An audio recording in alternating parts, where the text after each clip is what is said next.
Bonjour, vous écoutez Microsocial, un podcast sur le travail et le droit du travail. 6e épisode aujourd'hui du Microsocial. Au menu, le CSE et, aux grandes surprises, la crise sanitaire. Avec 3 questions et 3 réponses. 2 questions sont posées par des élus du CSE, avec les réponses d'une juriste, et une question est posée par moi-même, Bernard Domergue, journaliste, avec un expert de CSE qui me répond. Première question, posée par des élus du personnel. Appartient-il au CSE de supporter lui-même sur son budget de fonctionnement les achats de matériel de protection nécessaires, masques, gel hydroalcoolique, pour le local du CSE? La réponse de la juriste Hélène Raimundo de l'Appel Expert.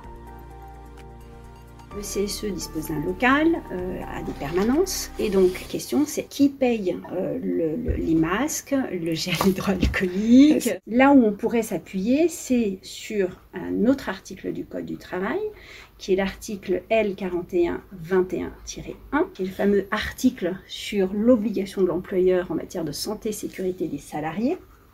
Et là, on dit que l'employeur prend les mesures nécessaires pour assurer la sécurité et protéger la santé physique et mentale des travailleurs. Je ne dis pas tout, mais il y a 3 petits... un petit premièrement, un deuxièmement, un troisièmement. Et là, le troisièmement, sur les moyens qu'il met en place, c'est la mise en place d'une organisation et de moyens adaptés. L'obligation de santé et sécurité de l'employeur, elle vaut pour tous les travailleurs, y compris dans les locaux utilisés par le CSE. Oui. Le local du CSE n'est pas exclu du reste de l'entreprise. Et quand on vise cet article-là, on dit bien la santé physique, mentale des travailleurs, donc au sein même de l'entreprise. L'exercice des fonctions de CSE qui se fait au sein de l'entreprise est compris forcément dans la responsabilité de l'employeur en matière de santé et sécurité des salariés. Donc quand on combine tout ça, à mon sens, oui, l'employeur, au même titre qu'il mettrait à disposition du gel alcoolique, hydroalcoolique ou des masques dans le reste des locaux de l'entreprise, devrait aussi mettre à disposition des travailleurs, donc que ce soit les élus ou les autres salariés qui sont amenés à venir dans le local et la permanence du CSE, eh bien le même matériel. Notre deuxième point concerne la négociation collective. La situation de crise sanitaire mais aussi économique et sociale a provoqué beaucoup de discussions dans les entreprises. Et donc se pose naturellement la question de savoir qui peut négocier avec l'employeur. Plus précisément ici, des élus de CSE s'interrogent, peuvent-ils négocier un accord unique portant à la fois sur la qualité de vie au travail, le télétravail et le compte épargne-temps? Écoutez la réponse de la juriste Hélène Raimundo. Alors, il faut déjà rappeler que la négociation par des élus, elle ne peut se faire qu'à partir du moment où il n'y a pas de délégué syndical au sein de l'entreprise. Je précise que la négociation avec les élus, elle peut se faire aussi selon 2 modalités.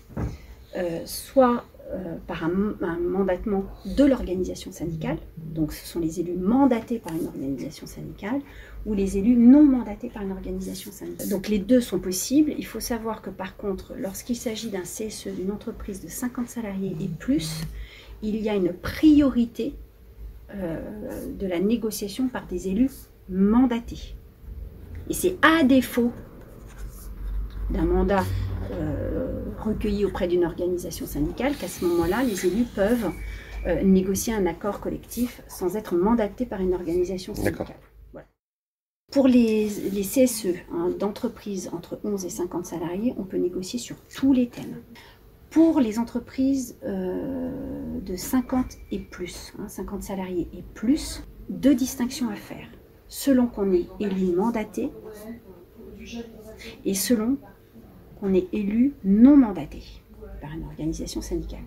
Si on négocie un accord d'entreprise par des élus mandatés par une organisation syndicale, eh bien on peut négocier sur tous les thèmes. La validité de l'accord, elle sera signée par un élu et approuvée par les salariés à la majorité. Bon, même chose pour les élus non mandatés. Mais il y a une distinction à faire sur les thèmes de la négociation. Parce que dans l'hypothèse d'une négociation par des élus non mandatés par une organisation syndicale, eh bien on ne peut pas négocier sur tous les thèmes. On ne pourra négocier que sur les mesures dont la mise en œuvre est subordonnée par la loi à un accord collectif. La question, elle portait sur donc un accord unique sur la qualité de vie avec différents thèmes. Parmi ces thèmes qui étaient donc privilégiés, il y avait le télétravail. Donc si on prend cette mesure du télétravail, est-ce que la loi subordonne la mise en œuvre du télétravail à un accord collectif d'entreprise? Non. Donc je ne peux pas négocier un accord collectif ici, dans cette dernière hypothèse, puisque je suis élu non mandaté, je ne peux pas négocier un accord collectif sur ce thème-là, puisque la loi ne subordonne pas la mise en œuvre du télétravail à un accord collectif. D'accord. En revanche, le compte épargne-temps, c'est une autre mesure, mais le compte épargne-temps ne peut être mis en œuvre dans l'entreprise que s'il y a un accord collectif.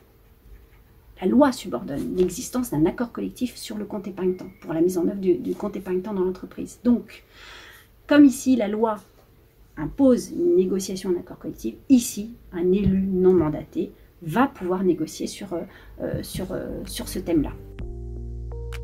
Notre troisième sujet concerne l'action, ou plutôt l'organisation de l'action du CSE.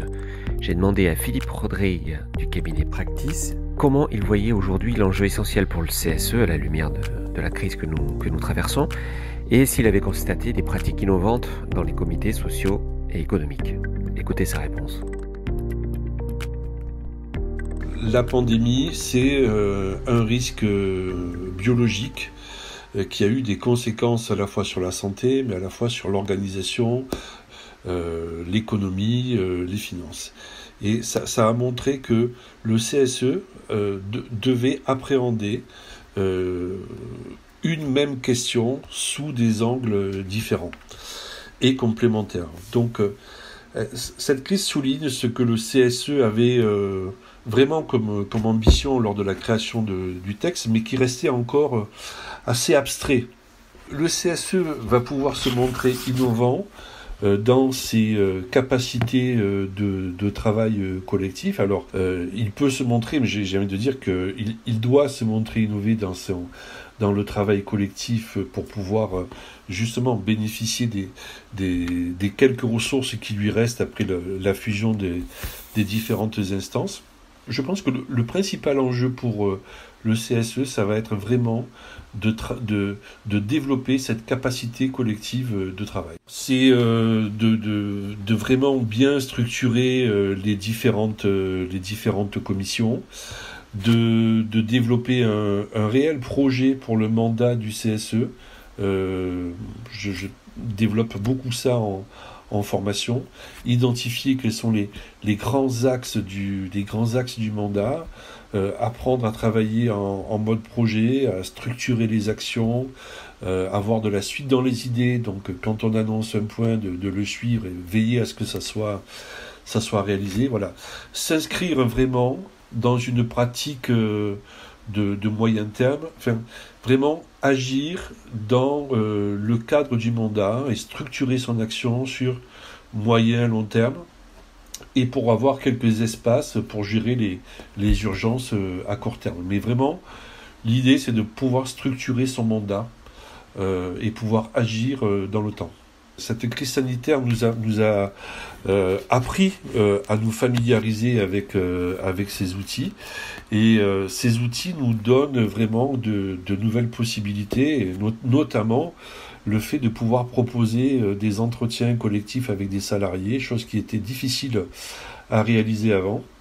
Et donc là aujourd'hui, avec les outils comme Zoom, Skype, Teams, etc., les élus des CSE peuvent véritablement organiser des entretiens collectifs et les salariés peuvent y participer sans avoir la crainte d'être vus, etc.